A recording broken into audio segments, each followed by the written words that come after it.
All right. Welcome again. Thanks for listening, as always, to this weird-ass podcast about the police. Yeah, another week, another couple fucked up stories from the cops. A few funny ones.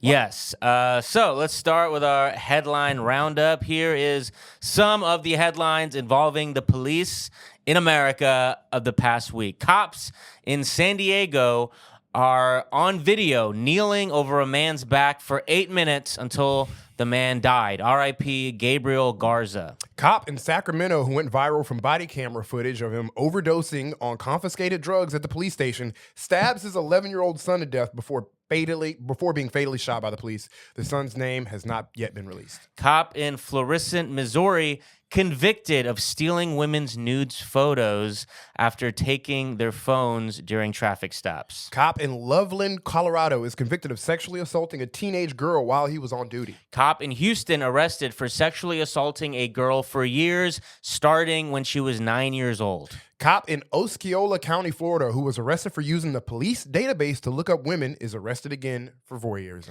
Cop in Toms River, New Jersey, who moonlighted as the volunteer fire chief, is arrested for sexually assaulting firefighters during training sessions. Cop in Roanoke Rapids, North Carolina, arrested for possession of child sex abuse material. Cop in Marionville, Missouri, arrested for possession of child sex abuse material. Cop in Massachusetts, arrested for assaulting a child. Cops in Lake Charles, Louisiana, are caught on video manhandling a man in a wheelchair during an arrest. Cop in Hamilton, Ohio, is caught on video assaulting a handcuffed man. Cop in Southlake, Texas, arrested for domestic violence. Cop in Cape Cod, Massachusetts, arrested for domestic violence. Cop in St. Tammany, Louisiana, arrested for domestic violence. Cop in Las Vegas, arrested for domestic violence. Cop in Saratoga County, New York, is arrested after accidentally shooting a shotgun into his neighbor's apartment on Thanksgiving. Cop in Detroit accidentally shoots himself in the ass.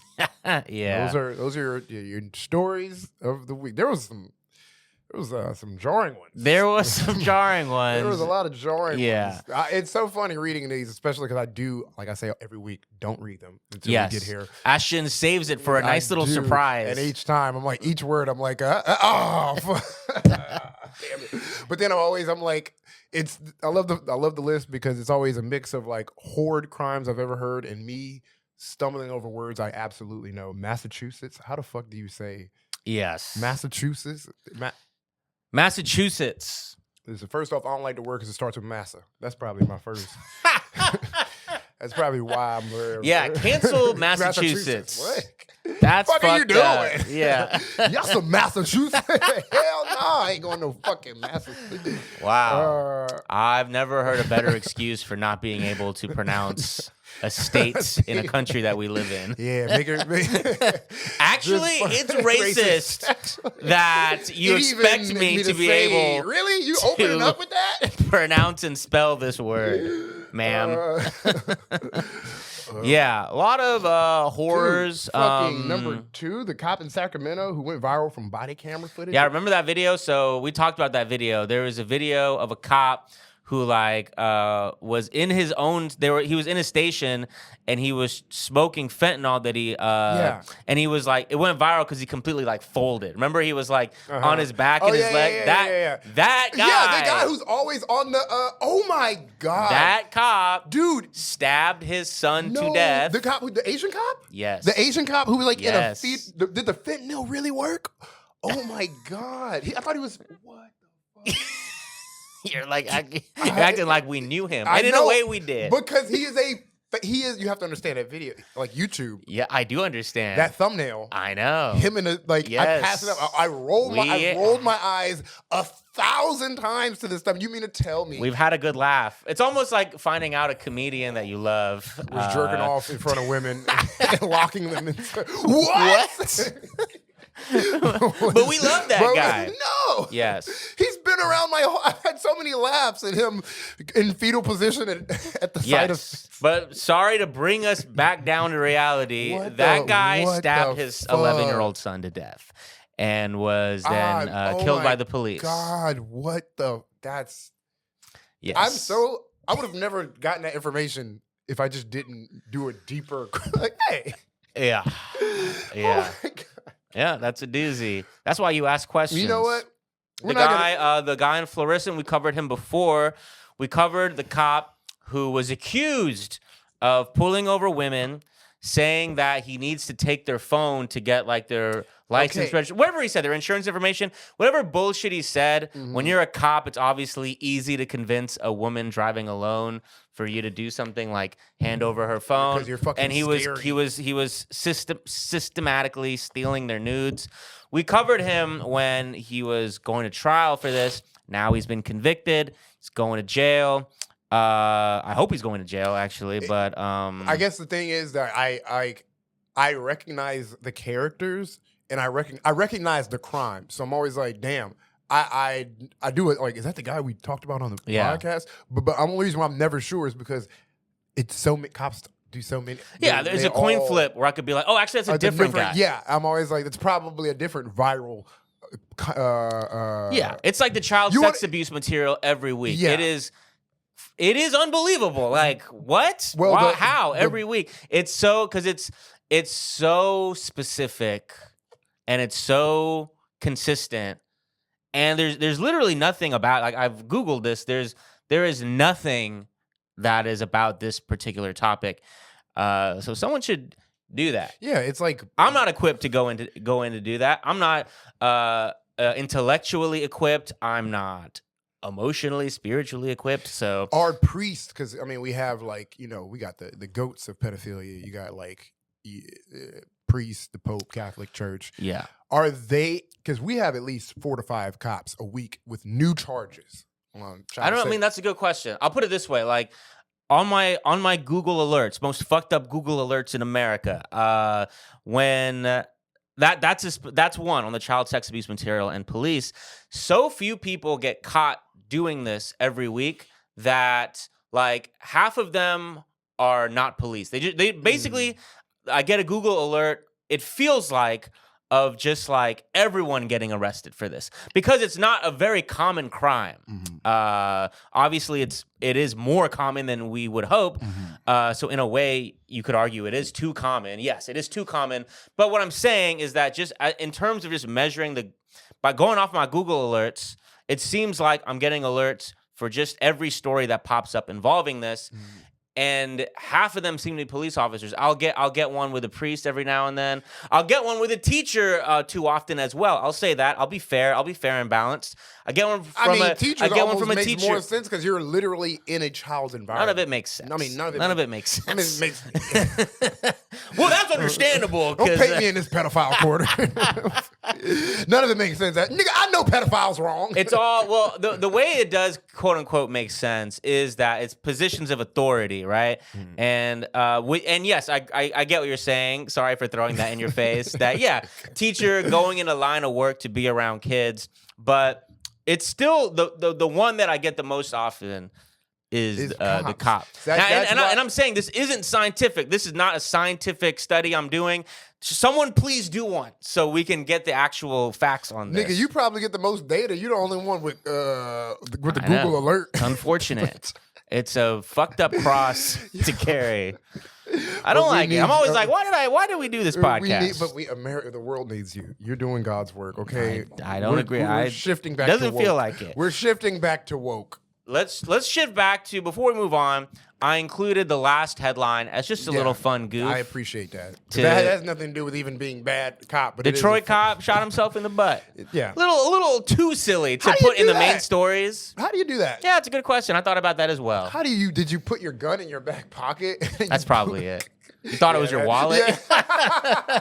Very simple, actually, once you give it one iota of thought. I honestly didn't think of it until you started saying it right now. Like, how do you shoot yourself in the butt? Last week, we had a cop shoot himself in the balls. That makes sense. Whew, and we had to do that a whole story because that poor kid, 22 years old. That was heavy. One of the heaviest stories we've covered on this. I removed myself out of being a cop hater for that story. I was like, at that point, you're a man. We're all human beings. Aren't we all human beings? We all wear different masks and badges. And sometimes, yeah. Oh my God. I couldn't even like fake angry. Nah, man, get that boy to a hospital. We were like, all cops? No. Some cops are victims. Not all cops. Help him. Yeah. But this guy, he shot himself in the butt. Whatever, you'll be fine. That should just be. Be more careful next time. Once a month, cops should get shot in the ass just to like for the public, for us. To be like, yes. Good. As much child sex abuse material that we have to read about for every case, a cop needs to get shot in the ass. Yeah, I think that's a very. If we could somehow figure out making this a the federal sort of a program. The DOJ comes in. All right, the feds are here. Take your pants down.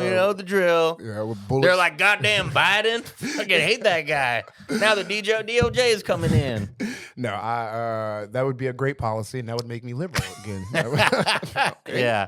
Let's start. What are we talking about today? Let's see. We will be covering.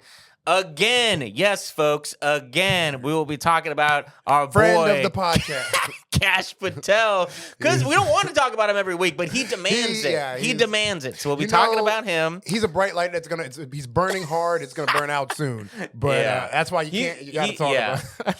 He belongs on the Trump Hall of Fame of all the characters that we've enjoyed over the years. This the whole new crew is like. Usually, whenever I see like the new generation of crew, I'm always like, man, they'll never beat the old guys. Yeah, but the new Spider-Man can't be as good as Tobey Maguire. Not Tobey, no, man. Then you're like, whatever his name is, whatever white guy, I also can't think of his name. Whatever fucking Tom white guy. Great, bro. Whatever Zendaya boyfriend, British fucking kid man. Listen.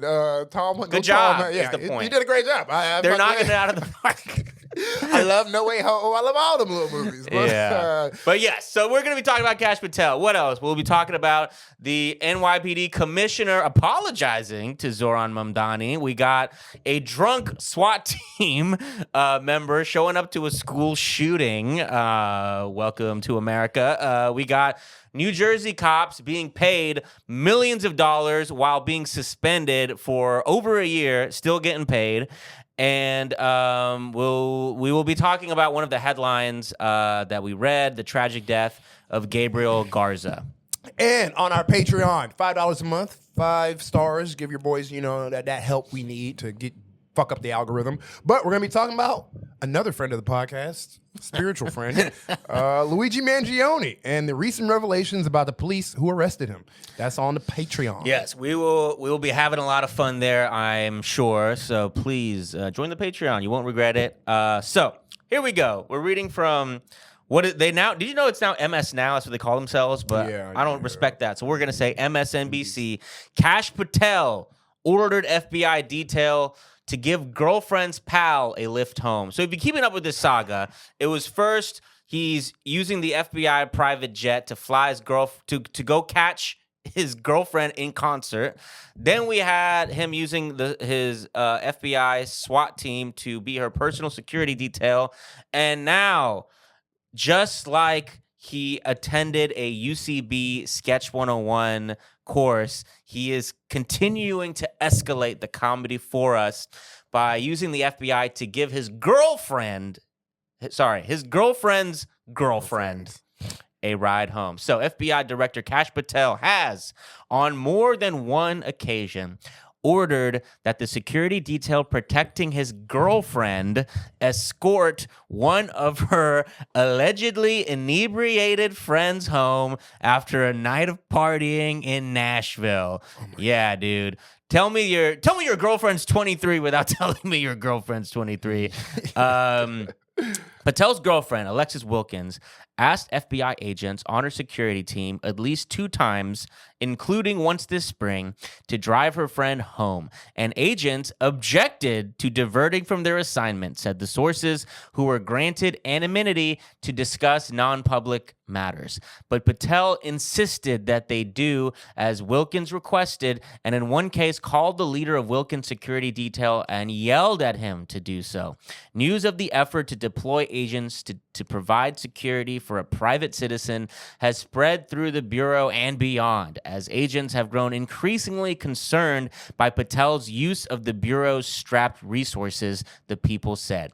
FBI spokesperson Ben Williamson broadly disputed such events took place. Quote, "This is made up and did not happen," Williams said.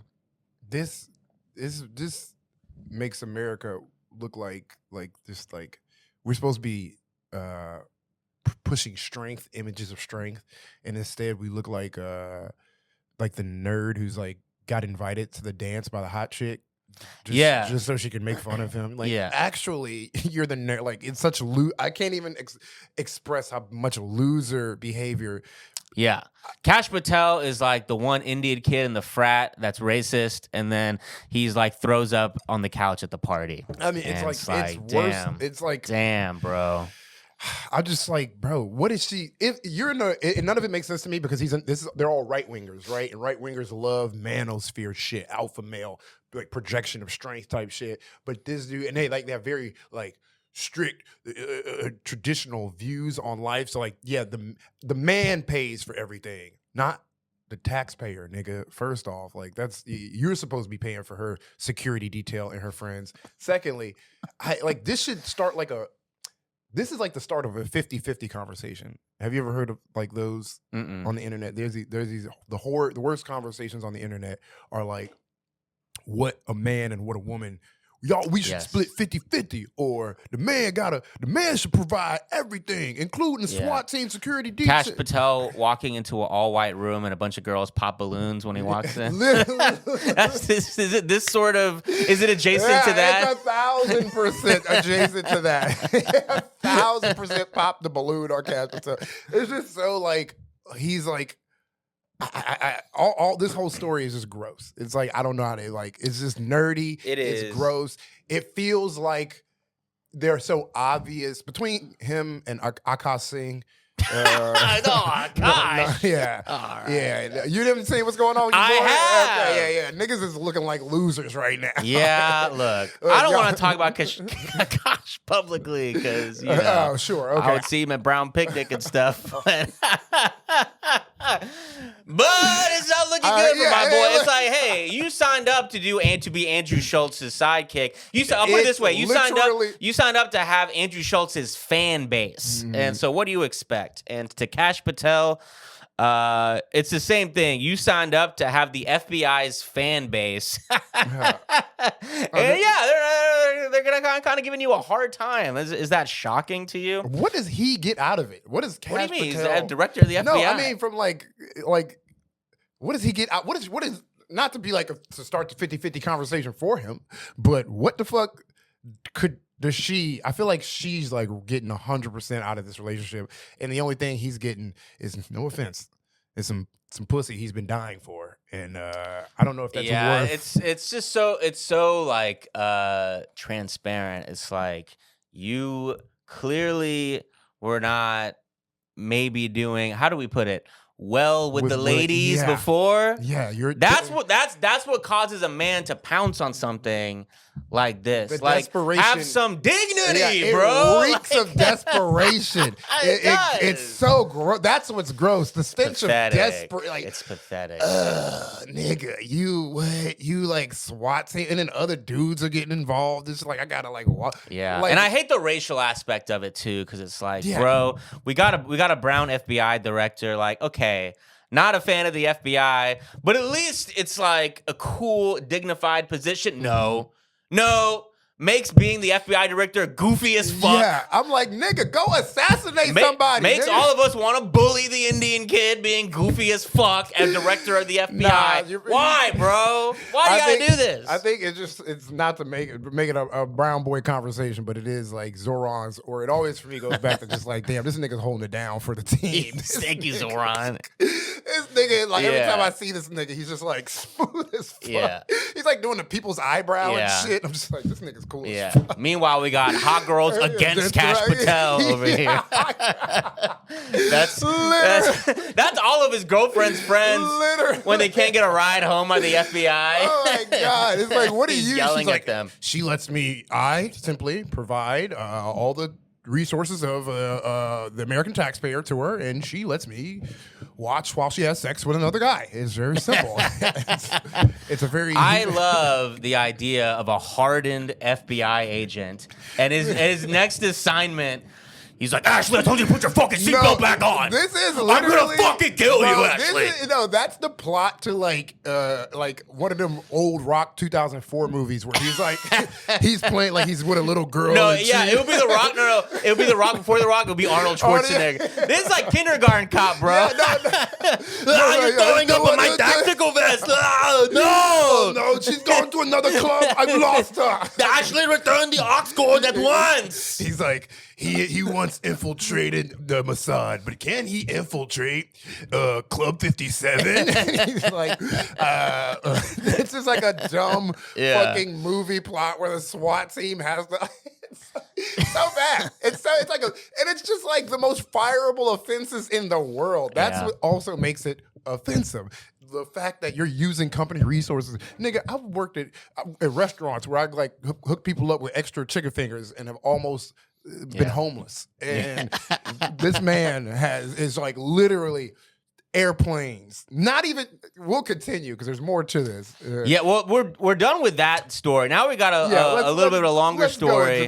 Let's go into this. New York Post. Damning reports label FBI a rudderless ship under Kash Patel, with him and Dan Bongino more concerned with building personal resumes. Now, we've discussed Kash Patel a lot on the podcast, but Dan Bongino, I don't think we've discussed him as much. He is the other half. Tell me, I don't know this guy. Tell me about this guy. Dan Bongino is another podcaster turned head of state. What is going on?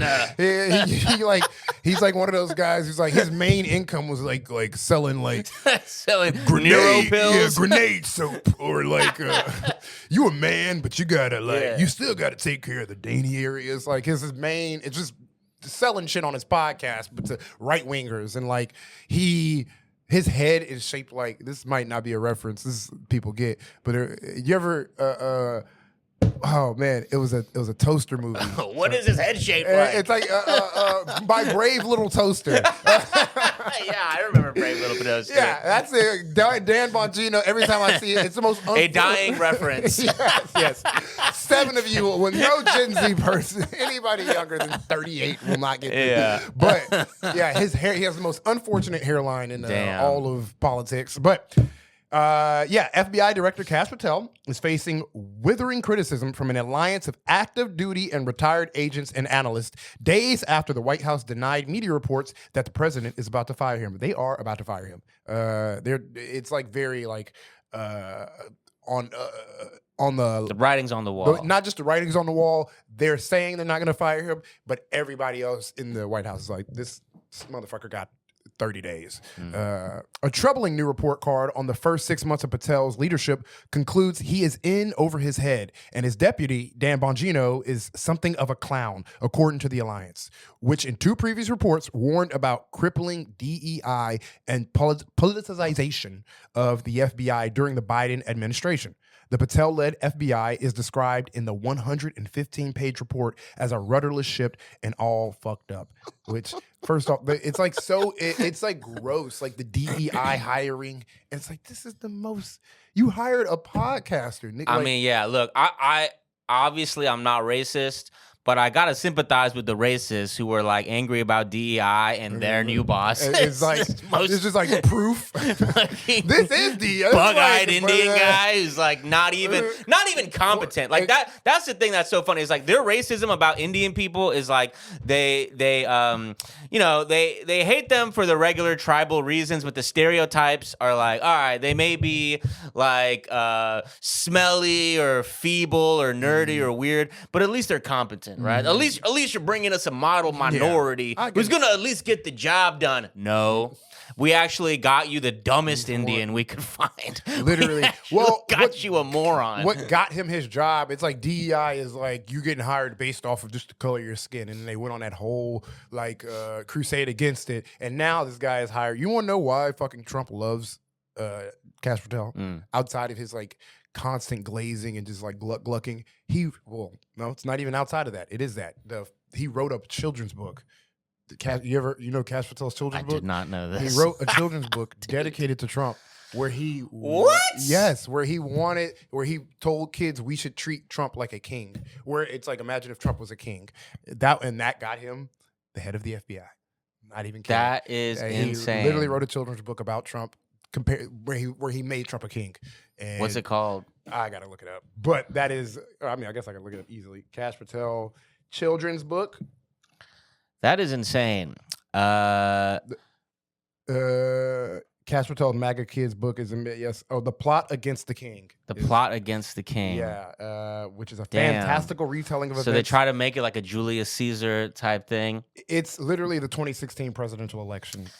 All right. So Kash Patel is the FBI director because he wrote a children's book about the president, and he's a podcaster. Yeah. So yeah, let's go back to the article. Patel is described by multiple internal sources as inexperienced, with one source saying he has neither the breadth of experience nor the bearing of an FBI director needs to be successful, let me reread that. Has neither the breadth of experience nor the bearing an FBI director needs to be successful. On September 11, 2025, shout out, the day after Kirk was assassinated, Patel flew into Provo, Utah on the FBI jet, but would not disembark from the plane without an FBI raid jacket. He went to the fucking crime scene of Charlie Kirk's crime scene and refused to get off the plane until he had I'm not leaving until I get to my shirt. Until I'm not like he would not leave until he had a jacket, the jacket he wanted. And that is the most insane. This man's blood on the absolute tragedy that occurred on September 11th. That we all agree should have never happened, and brings darkness to us all. A dark cloud over this country. God, I wish I could just go back to that day and relive those events just to remember how sad I was. But yeah, dude. I mean, he was like the rest of us on the plane looking at that clip on our phone. Yeah, like, he was like, this is fucked up. Bro, you're supposed to be down there. Meanwhile, the shooter's like running across from this plane. I can't believe they haven't come yet. This nigga literally, it's like 8-year-old shit. Like, you have to, we got to go to school. I'm not going to school until I can get I can wear my tiara. The jacket, which by the way, you can just buy. People have been wearing FBI jackets for fun for years. Nigga act like an army surplus store does not exist. Yeah. Like literally Party Center. Yeah. Party Center. It's not like the FBI jacket is like it's like drip. It's not. It's literally it's not like military fatigues, like something, It's a blue bomber jacket with the words FBI on. If they sold that as merch at an FBI concert, I'd be mad. I'd be like, that's all y'all did? That was whack. All right. I'm not paying $120 for that bullshit. FBI concert, which would star his girlfriend. And it would be a shitty concert. Yeah, it would be. And the only people in the audience would be SWAT teams. But upset SWAT teams and FBI directors. But. I'm sorry. I am doing a lot of shouldering. But when was I? September 11th. I'll just reread I'm going to reread the September 11th line. I think we already got it, right? Okay, yeah, but I don't know where I was to restart from. Start with FBI agents at the Salt Lake City field office. Okay, FBI special agents? Okay. Yeah. FBI special agents at the Salt Lake City field office, busy working on the Kirk case, had to stop and ask around to find an FBI raid jacket, a medium-sized one, that would fit. When a jacket belonging to a female agent was delivered to Patel on the plane, he complained that 2 areas on the upper sleeves did not have Velcro patches attached. Patel would not leave the plane until he had 2 patches to cover those areas, so members of an FBI SWAT team took patches off their uniforms and ran those patches over to Patel at the airport. The patches were then attached to the loaner FBI raid jacket, and Patel disembarked from the plane. Charlie Kirk was dead. Isn't it such like, it's kind of beautiful, like the way there is like this divide in MAGA going on right now. It's like poetic that like one figure of MAGA is not getting off the plane while another is bleeding out and dying. Yeah. It's like, it's kind of beautiful. Yeah. It's I mean, it feels like it's written by God. Yeah, I know. But it feels, we definitely, I mean, it is happening. The fall of MAGA. It's happening right now. I know people have been saying that the resistance ain't got nothing to do with liberals, ain't got nothing to do with nobody, but MAGA Not a single fucking liberal should take credit for this shit. This is self-eating snake Kamala, butter. thank you, Kamala. Nah. I knew she knew what was doing the whole time. Gavin Newsom's memes She's work. playing 4D chess, Kamala. No, nobody. Literally, all that's happening is Trump was a pedophile, and they can't run it's just all collided. Fucking Marjorie Taylor Greene is out of the Republican Party. Yeah. Is left. She's actively beefing with Trump, which that's like the first thing.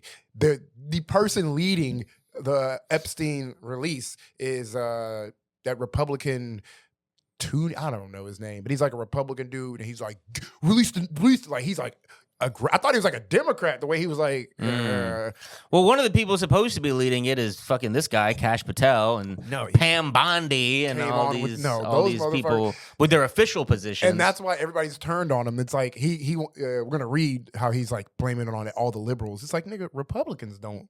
They don't like you. They see through your obvious lies. But also, the women's jacket thing is very funny. Yeah, it's like he's wearing like.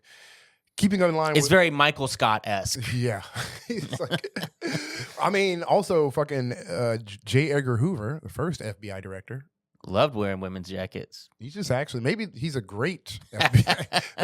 maybe he's goated. Yeah, he's just getting in line with what the greats do, bro. This is what the goats do. Yeah. Go FBI directors. Yeah, just Mount Rushmore of FBI directors with eyelashes and lipstick, all in drag.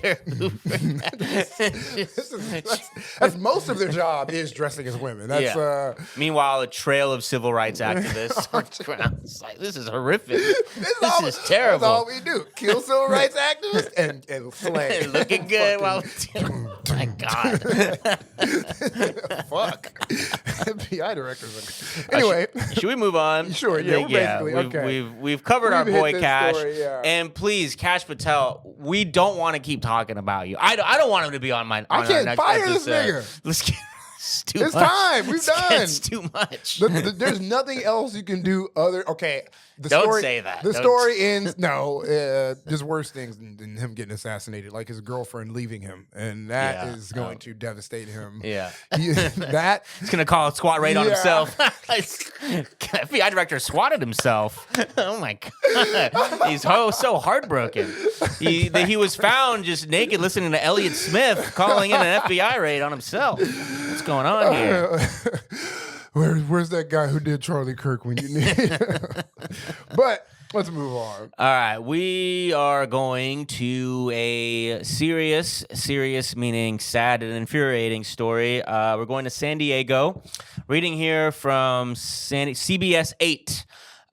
Video shows San Diego police officers kneeling on man who later died for nearly 8 minutes outside bar in the Gas Lamp Corridor. When San Diego police officers arrived at the Star Bar in the Gas Lamp on January 25th, Gabriel Garza was subdued, lying on his back with a security guard making sure he didn't move. The responding officer then flipped Garza over onto his stomach, handcuffed him, and placed his knee on his upper back for nearly 8 minutes. By the time firefighters arrived, Garza had no pulse. The San Diego Medical Examiner's Office classified Garza's death as a homicide. New surveillance video obtained by CBS 8 captured the moment Garza, a friend that was later said to be a nearby security guard, took Garza to the ground nearly 25 minutes before police arrived. The video is now at the center of a wrongful death case that Garza's family filed against the San Diego Police Department and 2 of its officers, Jacob Phipps and Noah McLemore. The video shows, according to Carlos Garza, Gabriel Garza's older brother, that police officers never had to use force, that his brother was subdued long before officers arrived. I don't know. I mean, the guy was on the ground the whole time. I mean, when the video started, he was on the ground the whole time. I just don't understand, like, when their tactics don't, like, their violent tactics never account for people's health conditions, or they like, I don't know what this guy was just a normal dude. From what I saw, they had his kneecap on his back, and they were like very casual. They're like, okay, hey buddy, like, because he just died right there. He was alive, and then he just stopped moving and he died. And he was like, hey man, you're not moving. What's up?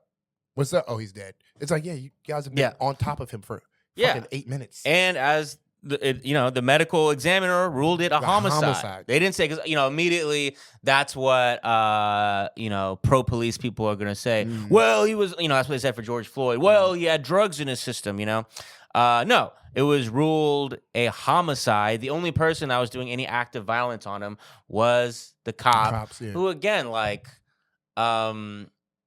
it just feels like talking to a child. Like, do we not remember George Floyd? That whole fucking thing was about. That's what sparked it off, and that's what it was. A knee on someone's back. I mean, we know that. Look at our podcast. Look at the existence of our podcast having to be the people. Like, this should a story that would normally have stopped the nation. Just like, you had to tell me about it. Yeah, I learned about it from you. A story that literally identical from 5 years ago broke the nation and like sent it down a whole new reckoning. And then it just shows. I blame I truly blame Joe Biden and Kamala. I blame all our politicians, but like, they usurped that energy, that police reform energy, and just stomped it out with their like nothing ass nothing ass politics. Like, back to work. Like, we elected Joe Biden, author of the crime bill, and fucking Kamala Harris, a literal cop. When all that energy was like, when everybody had that energy, you would think we would have got someone like a Zoran or like a Bernie or like but instead it was literal siphoned into police. Yeah. Well, people unfortunately we're in the minority when it comes to the police. Like, there's probably like a majority. Now I'm just guessing. I'm guessing a majority of Democrats support police reform, but the BLM demands of like defunding the police were we were in a minority. I mean, look who was our next mayor of New York City after all that was fucking Eric Adams. But you bring up a really good question. I think about this question a lot. Why did George Floyd spark all this anger? When we on this podcast, like you said, we talk about a George Floyd every damn week with not similar reactions. And I don't know the answer, but I would guess that it was just at what happened with George Floyd. The reaction to George Floyd was the anomaly. It was not normal because of like very specific factors that had to do with what Minneapolis was going through at the time, had to do with the whole cell phone footage we saw at the time, and had to do also with the fact that we were in lockdown at the time. I mean, the same business as usual attitude Derek Chauvin had on when he had his knee on George Chauvin's neck was the same business. George Floyd's neck. George Floyd's neck was the same like business as usual attitude that this officer had on this dude's neck, like, or on this dude's back. It was literally like if you would have. That guy just thought he was doing normal procedure. It wasn't like he was like he just was like, all right, and he just had it. He was just on top of him the whole time. No concern about his. He was talking him through. He was like, all right, I'm gonna flip you over now. I'm gonna do this. Like the guy's consenting. He didn't have no fucking consent. 8 cops on him. But I thought like the grossest part of the video is like how casual and how like. This guy, the cop, thought he was doing something. He was just following the rules, and in a way, he was, because knowing there's no consequences to you. We saw one guy get in trouble, and then after that, we saw that one guy get in trouble, and then we saw a concerted effort to make sure police aren't put in a negative light like that anymore. We didn't see police reform. The police reform we got was imagery. Like, okay, we're just gonna. So I've seen stories just feel like they get suppressed. Yeah, I think there was some mild reform, George Floyd Act, which I think was then like overturned. Parts were overturned by Trump. Don't quote me on that. I don't quite remember, and I don't quite remember probably because there was nothing like meaningful that was actually being done when it comes to the San Diego police. That's the issue. One of the issues, in my opinion, when it comes to policing in America is because we have like this federal system where all these police departments have all this independence. And so it's rare to have an across the board reform. It's very rare. What will happen is that the DOJ will come to one individual police department and be like, all right, here are some rules for y'all 2 years after the fact that this person died. So there is no national police. There's going to be standards and stuff, but these police departments have a lot of leeway. Is my greater point here. So it's just this is not the way we seem to want to pretend to fix police in the U.S. is like department by department, like horrific scandal by horrific scandal. And it's just fantasy. Yeah, instead of across. You're saying there's no mechanism for across the board reform. There's no. Yeah, I mean, we could find a way. I'm sure of it. Yeah, we just don't. But yeah, the will is not there. And the last thing I want to say about watching this video is like we see time and time again, things were fine until the cops showed up. Like, obviously, it wasn't ideal. Yeah. We don't know what was being said, but the guy was subdued. He was lying there. He had his buddy and the security guard over him. And he was alive. Yeah. Cop shows up. He's dead in 10 minutes. So, R.I.P. to Gabriel Garza. And like you were saying, it's just insane that this exactly mirrors George Floyd in so many ways. And it's really crazy to think about. It just shows you the difference 5 years can make. It's like no one gives a fuck. Yeah. No, unfortunately, like I don't mean to I say think this is the norm. I think the George Floyd I think that was the anomaly. Like again, like there were things happening in Minneapolis specifically where Kelly actually was working on a documentary about the Minneapolis Police Department before this happened. That's how I know about this. And she was telling me about like Minneapolis had recently had a white woman was killed by the police, and the city of Minneapolis was very, very, very angry about their police. They had just had mass protests, maybe not mass protests, but they were angry at their police. Then this happened. The video was absolutely horrific. We got a personal video, 9 minutes of people right there. Not what we just saw, surveillance footage with no audio. We saw the full humanity of it, of 9 minutes, completely beyond jarring, right? Beyond jarring, disturbing to see. And we were in the middle of a lockdown. People did not have to go to work. So I think those were like the abnormal factors that created that. But otherwise, we're back to fucking normal, which is just shit like this every week with like no national spotlight whatsoever. And it's just a shame that the stories like this is a reminder that nothing came from that. I mean, I'm sure probably small wins in like areas that nothing substantial came from that. So it's just like, damn. Yeah. But we will move on. Yep, going to Colorado. Jefferson County, Colorado, via 9 News. Jefferson County SWAT leader resigns amid investigations of intoxication during Evergreen school shooting response. And so before we go into this, I looked it up. The school shooting, none of the victims died. 2 kids were in critical condition. They came out of the hospital. They're recovering. This was a school shooting that was recently. This was in September. The kid who did the shooting did kill himself. So that's bad. Speaking of, but the victims all survived. So that's my little prelude before we go into making fun of this guy.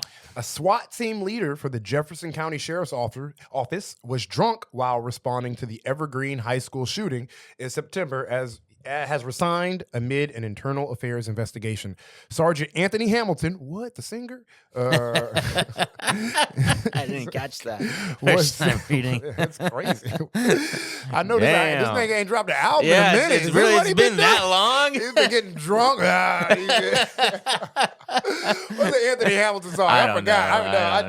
I think my mom got me an Anthony Hamilton CD when I was 13. I was like, I remember him vaguely when we were growing up.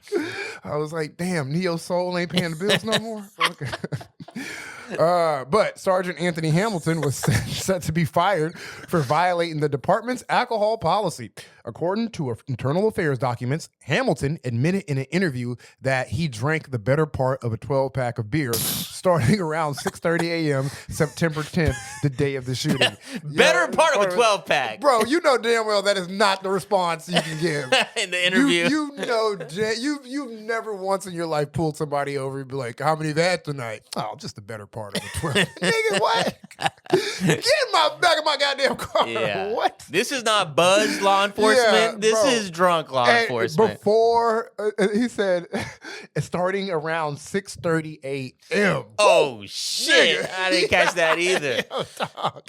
Bro was going through it. You woke up before you brush your teeth.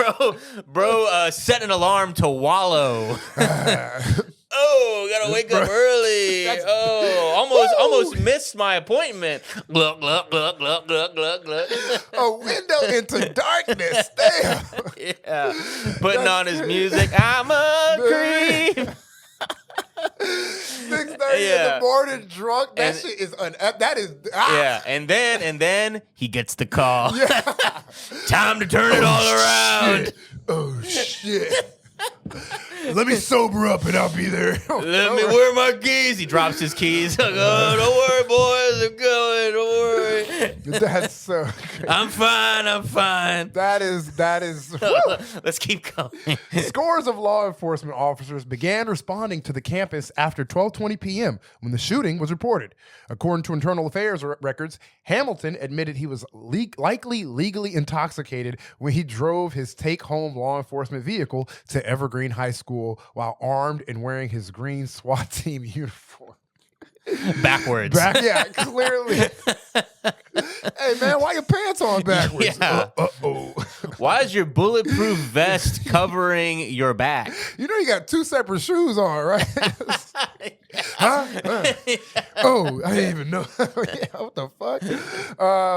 Several officers who were also interviewed reported to the IA, Internal Affairs unit, that Hamilton smelled of alcohol and his eyes appeared bloodshot and watery while he was inside the school clearing rooms.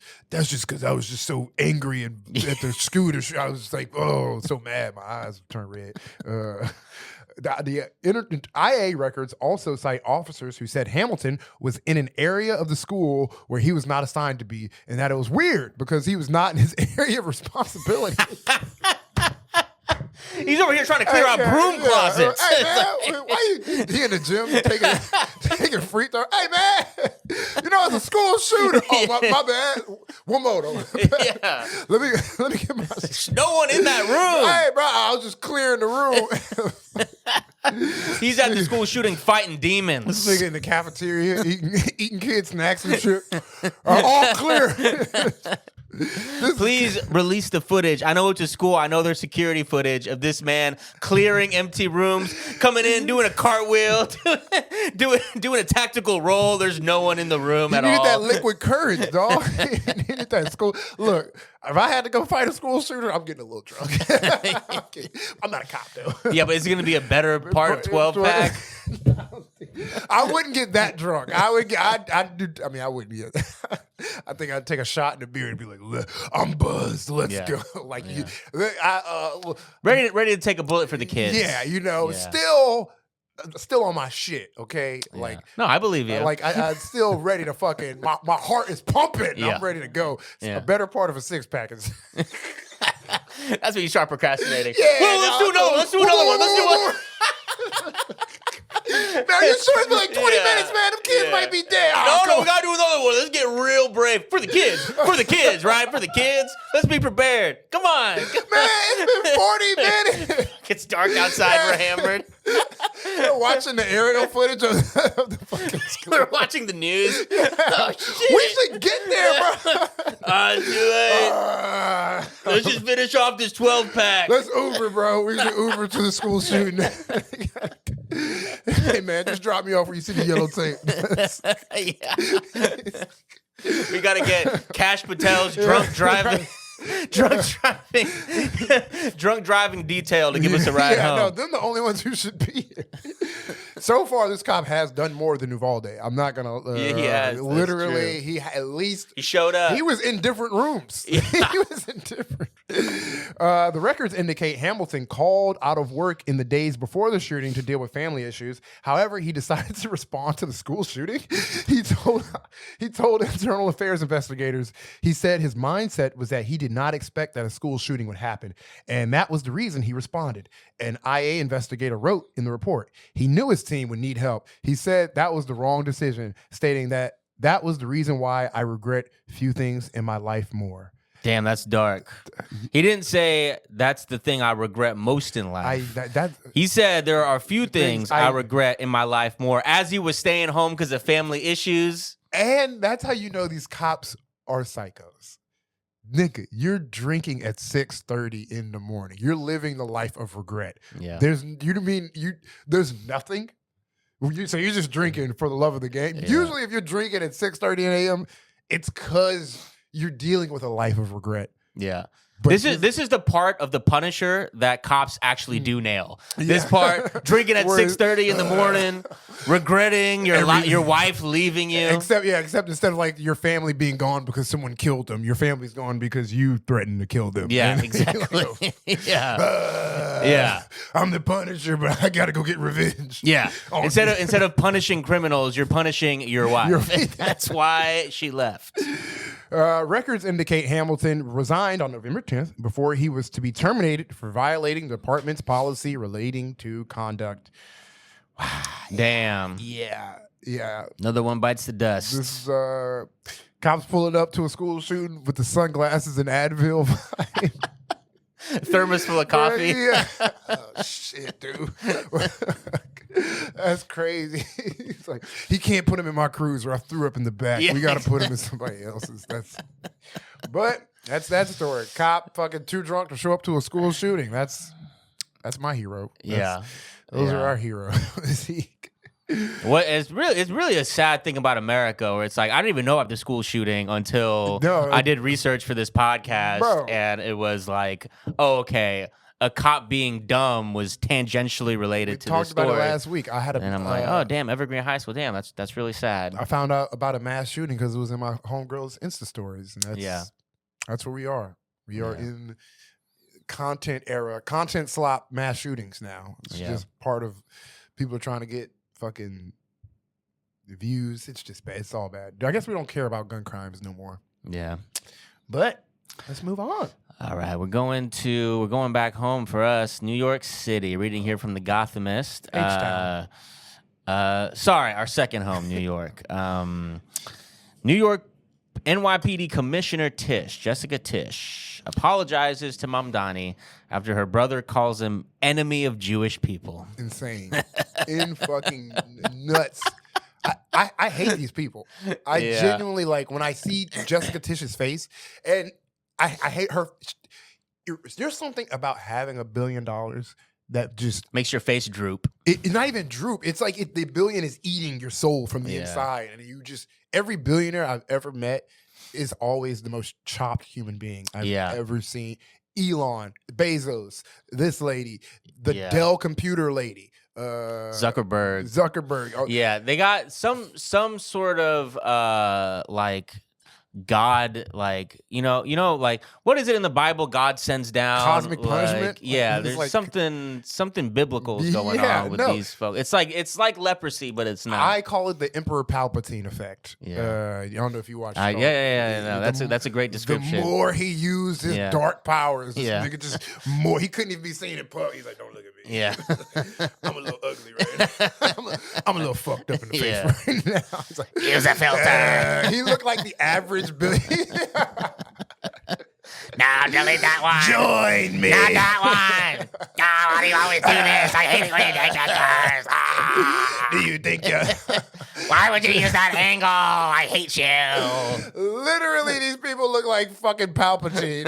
It's like, it feels like talking about her looks definitely to me, like I try not to talk about women's looks, but once you cross over to the billionaire, Once you're a billionaire, you're no longer a woman. human You're no to longer me. black, brown. You're You're just a you're dark an evil force entity. of energy that I look at like, oh, I see your soul or lack thereof, and the void that actually exists in the place of where your soul should be, and it's like every time they mention like the Palantir guy is gay, I always forget like, oh yeah, he's gay. Okay, I think him being, who cares? Yeah, it's nothing to do with him anything. being gay is like the last throng of his personality trait. To be, he's like mad scientist. He's like he's coked out science. Like he makes me realize, oh, mad scientists were never mad. They were just on coke. The way he moves and fidgets, and he's like, I'm here for the working class people. How come no one ever is thinking of the working class people? I'm a billionaire. If you don't invest into, if you think Palantir is a bubble and you're disinvesting, because like right now the guy who called the Wolf of Wall Street, the dude who called out the Wolf of Wall Street and made not the Wolf of Wall Street. Oh, the Big Short guy. The Big Short guy. I got the wrong movie. Bradley Cooper. Best. No, Christian Bale. Oh, Christian Bale. God damn. Christian Bale. We are not good at our white dudes on this podcast. Christian Bale, whatever. Okay. You get it. Bradley Cooper, Christian Bale, you get it. But Christian Bale said Palantir is a bubble that's going to burst, as it fucking obvious at all is. Anybody with a human mind can see. But he was like, I'm putting out shorts against Palantir because it's clearly a bubble. And the Palantir guy was like, "Listen, the Antichrist." The Dark Lord says he will find you. And like he just went crazy. They're always speaking at some forum. But we're getting distracted. Yes, okay. From Jessica Tish, another dark billionaire. Yes, part of a billionaire siblings, as we're gonna read in this. Gothamist article. NYPD Commissioner Jessica Tish apologized to Mayor-elect Zoran Mamdani after her brother called him an enemy of Jewish people, the mayor-elect said Thursday. Benjamin Tish, who is the commissioner's younger brother and CEO of the Lowe's Corporation, criticized Mamdani on Wednesday night during remarks at a Met Council gala, according to Daily News. So yeah, awkward start for this completely unnecessary relationship between Zoran Mamdani and Jessica Tish, and she has to like pretend to apologize, like, "Oh, sorry about my brother. Yeah, he's just saying what he feels deep in his heart." It's like, first off, my thing is, we live in a democracy. It's so-called democracy. There you go. Put that shit in quotes. Yeah. And to the point where Zoran was elected, we wanted him at the party. We like this guy. Yeah, we want to hear his thoughts. Mm-hmm. All these billionaire people who buy influence and powers and get specifically here in New York, the billionaires who buy Jessica Tish. No reason for her to be on the NYPD commissioner at all. She went to school for business. I don't know what that has to do with police commissioning. She was on like the not the parks, but like. What was the position she had before? Like maybe it might have been parks or like recycle. Anyway, she's just moving from city department to city department where she has like, she could just flex her power and influence over the city.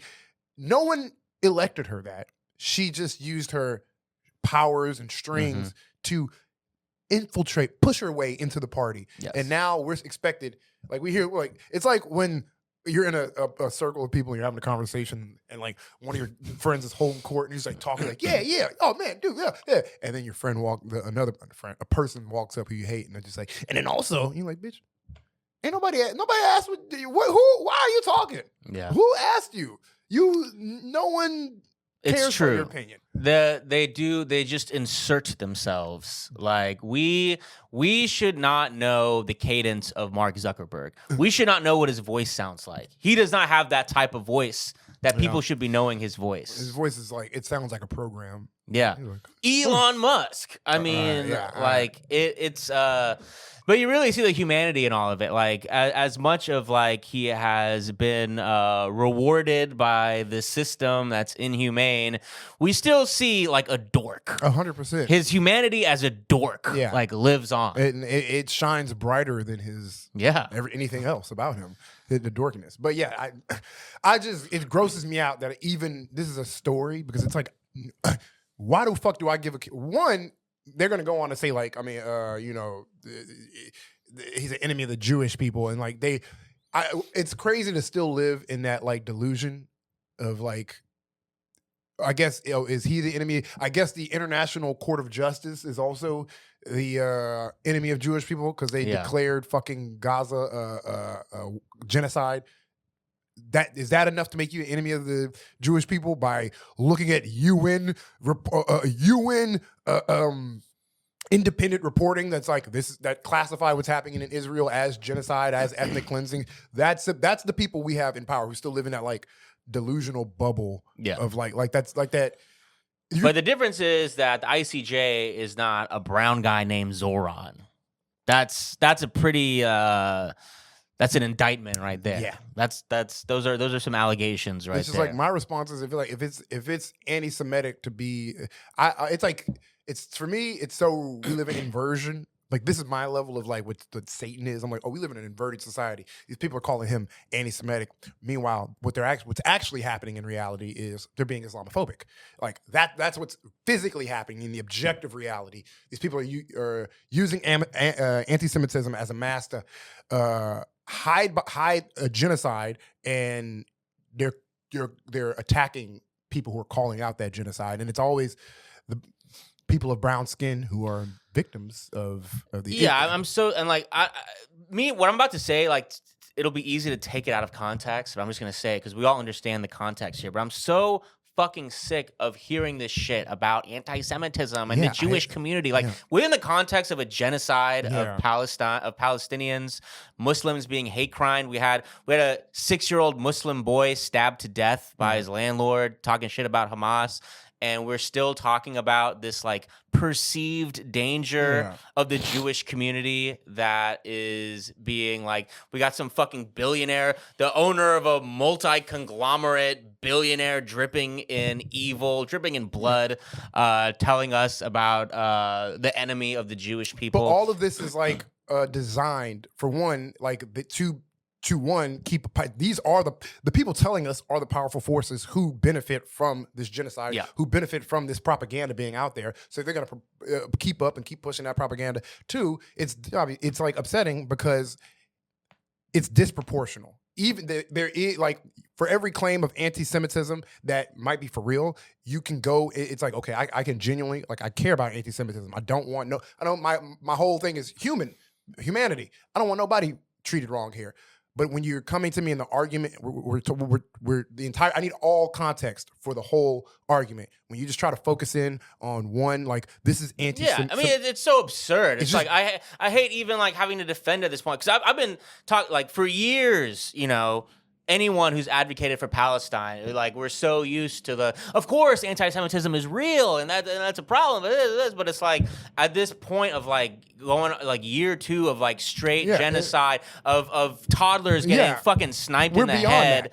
It's like it's so tiring, but we still have to continue because that's the weapons they have. They have the weapon of anti-Semitism, so we have to deflect the bullets each time and being like, no, of course, anti-Semitism is real. I think the public knowledge is becoming more. It is. It's so when people say like, I think now, like obviously she's apologizing. She has to apologize because like New York didn't see past that bullshit. We knew they voted him as mayor, so. You're talking to a voting groups. You're talking to New Yorkers who are like, shut the. You are literally lying. What the fuck are you talking about, lady? What the? It's like all of it is just it's billionaire speak to keep this genocide going, to keep the state of Israel. Who the more I think about Israel, I mean, I cannot I think it's trying to be the America of the Middle. It is the America of the Middle East. It's settler colonialism. It's what America was in the 1700s. Bro, okay, I'm glad the words that were coming out of my mouth was like this week I was just reading accounts of Zionism is manifest destiny. The 13, when you look at I just went back this week and was looking at the 13 colonies and like all the shit they were going through to the unify and like, just going over the history of America. And it just like, I see the strip of that 13 and just remembering there's a whole rest of America where people live and like, there's still like all of that. And this is their inception. They're just little, it looked like that little strip of Israel. And then I look at Israel and I look at the rest of the Middle East. I look at all these people who they have in it, everybody in the Middle East. You are enemies with everybody in the Middle East. Well, yeah, they act like victims, but then you'll see a map of Greater Israel, Yeah. which Netanyahu co-spawned. Like he co-signs that. I think Greater Israel taking over the entire Middle East. Israel wants to be a China, a Russia, an America. Yeah. The Middle East, the Israel, the big superpower of money wise, they are that superpower. I mean, they're not as powerful as. But it's because they're a satellite of the U.S. There's no way they could be independent from the U.S. That's like the thing, and that's like ultimately why I get angry whenever people try to like highlight a focus on Palestine as some sort of indictment that like you don't care about other issues. Why do you only care about? There's all sorts of horrible things going on in the world, but it's like none of those horrible things that you mentioned that are horrible, I am as directly responsible for as what Israel does. Israel is America. Yeah. Like Israel is an outcrop of America. We are doing that. Yeah, that horror in Palestine, we are funding that. We are diplomatically supporting it. It's beyond support. We are facilitating it. We are enabling it. It wouldn't be able to exist without our country. And if we do live in a democracy, then we should be trying to do something about it. I think you make an amazing point. Why we hyper focus on Palestine, not just because it needs to be hyper focused on. It's like it deserves the attention we give it and care. We get it all. All global issues deserve as much attention as we can. But yeah, like you said, this is like directly our tax dollars go to giving them bombs, to fuck up hospitals, to fuck up. And it's such a disingenuous argument to be like, well, what about the other terrible thing? So it's like, okay, so you're admitting it's a terrible thing. Is that what you're doing right now? Yeah. Trying to deflect? It's a ridiculous argument that has been going on forever. But before we move on, the reason why I thought it would be good to include this story is because this is the very beginning of a very absurd relationship that we're going to see between Jessica Tisch and Zohran Mamdani, and in a larger sense, the NYPD and Zohran Mamdani. And that was this has been probably like the first major leftists being unhappy with Zohran is that he decided to keep on Jessica Tisch. Jessica Tisch, billionaire, Zionist, ICE collaborator, Jessica Tisch. But I understand, I imagine I can understand with Zohran, it's all calculated. Yeah. It's all politics. You can choose where to be ideological. You can choose where to be political. Yeah. I personally think Zohran, I mentioned on another episode, I went to the yellow cab drivers when they were on a hunger strike to get their medallions. And that's the first time I met Zohran. He was there on a hunger strike. Hadn't eaten in a week. And so I believe his heart's there. But being in politics, it's a world of compromise. Compromising on your morals, compromising on your ethics. That's why people don't trust politicians. And keeping Tisch on board was a calculated compromise he made. So we're gonna fucking see how this shit goes. I think this is a fun time to be able to watch someone. Okay, nigga, we voted you in. I'm excited for you. I feel like we're about to all learn a real lesson. And we've learned this lesson before. It's not like it's going to be the first time. But I think the difference between AOC and Bernie versus Zohran is that Zohran's job is just being the mayor. Yeah. Right? He's not going to Congress. He's not doing those votes in the House or the Senate.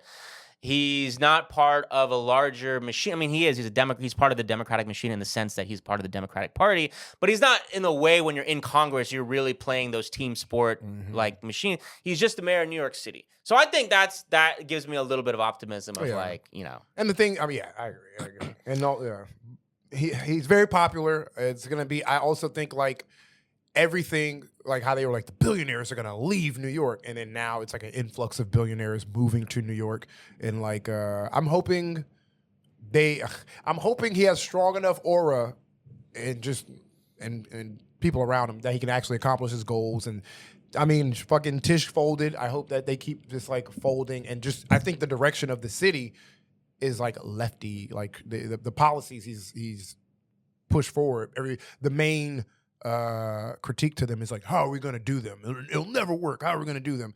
And I think people are excited to see. They want to see these policies get made. So I hope that what ends up happening is all these people who are against Sauron, they feel the weight of like the city, the people who are like, no, we want to see this happen. And if you're going against him, shut the fuck up. Yeah. That's my hope. That's my little piece of optimism. Same. But let's go to our last story of the episode. We going to disgusting Jersey. Let's keep our New York patriotism alive by pretending that we hate New Jersey. Yeah, we're from Texas. We don't give a shit. Literally learned this hate here. I don't even. Also, as a girl, I had to go to girls' houses in Jersey, and I'm like, I'm not doing this shit no more. This is not a little window it. into Ashton's beef with New Jersey. But Clark Township, New Jersey, via NJ.com, suspended New Jersey cops have collected $2.6 million. They keep getting raises, insist they can't be fired. They were swept up in a scandal that roiled their suburban New Jersey community. Two cops who casually tossed off racial slurs, believing no one was the wiser. None the wiser. Fucking silent movie villains over here. I'll say 4 N-words yes, in I've been our secretly. And none will be the wiser. No one knows I've actually been saying nigger in my house in the mirror 4 times. But secret recordings caught Clark Township Police Chief Pedro Matos, this nigga is a fucking Spanish nigga, and Internal Affairs Sergeant Joseph Teston using epithets that included the N-word along with the town's longtime mayor, Sal Bonacaroso. The mayor? The mayor can't be saying the N-word. It's the police chief. It's the mayor. It's fucking... It's whole damn city saying the N-word. There's only like one white guy who's like... Yeah. Sal Bonacaroso. This fucking Sopranos character over here. Of course he's saying. Gabagool-ass last name. It's fucking Italian dish that I'm gonna be like building new statues of Christopher Columbus, saying the N-word, hanging out with the police chief. Damn. All right. More than 5 years later, Matos, Teston, and a third officer embroiled in the controversy are still on paid suspension. They have continued collecting their 6-figure salaries and yearly raises ever since July 2020. Oh my God. They were fired. They got caught saying nigga. That's how big the BLM movement was. They were like, hey man, we know y'all been saying nigga. Y'all gotta go. I know you see the vibe outside right now. Just lay low. All right. That's so crazy. But even as the Attorney General's office says Matos and Testons are unfit to wear a badge and should be fired, the township so far has forked over $2.6 million in salary and counting. So this is insane. I mean, this is 2020. They got caught saying the N-word. Yeah. Story as old as time. Man, you can't say nigga no more while arresting and shooting and targeting them. No, you can do those other things. We're not stopping you from doing your job. The other 3. For God's sake, do your job, sir. Just don't say it. Just don't say it like that. God damn, dude. Shit. Don't say it on a recording. It's like really, it's just that. Just don't record it. You know how we are the Klan, but we don't wear the robes? Yeah. Come on. You might as well wear the robes at that point. And he's like, oh, so you're saying the N-word is like the robes. Yes. But so this is in 2020. It's been 5 years. They have still been getting paid. $2.6 million. They've been getting paid their entire salaries. That's the American dream. You can say the N-word and get paid for 5 years. And well, we haven't. Let me not spoil the article. You can. I mean, that's just called podcasting. You just. And getting raises. Yeah. You can, if you can want to say nigga and get paid, just go on Joe Rogan. Oh, that's what you meant. Joe Rogan has a nigga compilation. He does, yeah. It does. More than 5 years later, Matos, Teston, and a third. I already read this part. And the expensive drama has no end in sight, as lawsuits the 3 officers filed to block their disciplinary hearings remain unresolved nearly 2 years later. Matos, Teston, and Captain Vincent Consina want to return to work. They say, hold on. I think this article just did something so funny. What? It wouldn't. It says up here, more than 5 years later, Matos, Teston, and a third officer, right? Yeah. And then it goes and says, oh, then it says Matos, the third Teston, officer. and Captain Vincent goes, oh, damn it, I almost thought I made it. Damn it. go ahead and Captain Vincent Cosine want to return to work. They say attorneys for the cops argued in Superior Court on Wednesday that authorities probe into their behavior dragged on so long they shouldn't face any discipline. Basically, the prosecution took so long to actually punish these people that they're like, man, we did that shit 5 years ago. Why are we being punished? It's insane that's a reasoning that you can. It is. The whole thing is very absurd. Well, I think I know what happened here. I will keep reading. They shouldn't face any. State law requires that internal affairs charges be filed within 45 days of gathering sufficient information to support them. A clock that begins ticking once a criminal investigation is completed. Fair. Everybody's all has a right to a fair and speedy trial, but this ain't the fucking court of law. This is internal affairs, nigga. The cops' suit claims that the criminal inquiries against them were effectively over by April 2022, more than 1.5 years before the Attorney General's office declined to file charges. For more than 18 months, the cops' lawyers insisted prosecutors sat on the case doing little more than ruminating on it until announcing its conclusion in 2023. Now, this is what I want to say. It's cops and it's prosecutors. PB&J. Yeah. It just so happens that prosecutors slow walked their way. Yeah. Looks like I dropped the files. Let me pick these up for the next 2 to 3 years. I always say, think of one of America's most classic works of propaganda, Law and Order, right? That's what it's supposed to show you, like the whole judicial system. The cops and prosecutors are friends. They work together, hand in hand. It's not a coincidence that prosecutors are all of a sudden so bad at doing their jobs when their friends are the ones who are on the line. Yeah. If Joffrey was caught saying the N-word and I was the prosecutor, I'd beat his ass first. But then I'd slow behind closed doors. like friends do. Okay. I would have said, you better have said sand in front of it. It better be your own slur. But prosecutors denied slow walking their work. Neither the length nor the effectiveness of the separate criminal investigation matters for disciplinary hearings to move forward, they said. The sole question is whether the investigation was ongoing, which it was, they said at the hearing at the Union County Courthouse in Elizabeth.